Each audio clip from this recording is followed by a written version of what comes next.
take my job very seriously, so I put a lot of thought in this movie. First of all, I realized the only people who still see these things are hardcore fans who will watch Saw 53 even when it turns out to have nothing to do with the previous films. With that in mind, I worked on possible ways in which we can make budget cuts to get the most money out of this movie. The first thing to go was obviously the plot, since it was going way downhill anyways. Without a plot, we need a script, so I scrapped that too. Then it hit me. Who needs actors?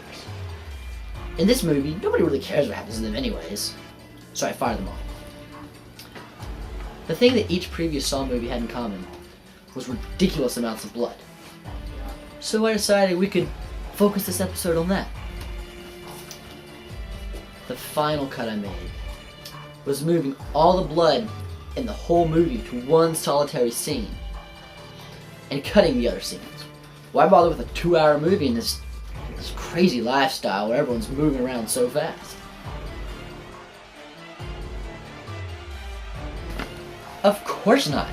We will keep making these movies until we lose money from them.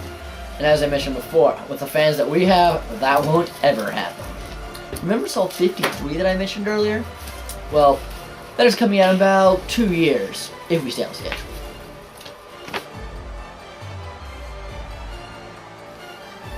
Oh, the stockings. Well, they're red, and that also happens to be the color of blood.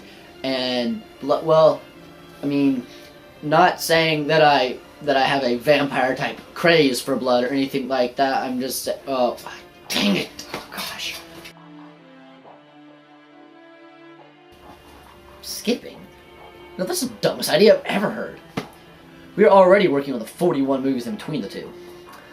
We're going to be releasing one every few weeks for the next couple years. Our past 3 films have only stayed in theaters 1 week apiece anyways. So, if that trend keeps up, then things should work out beautifully. I think the fans will be very pleased.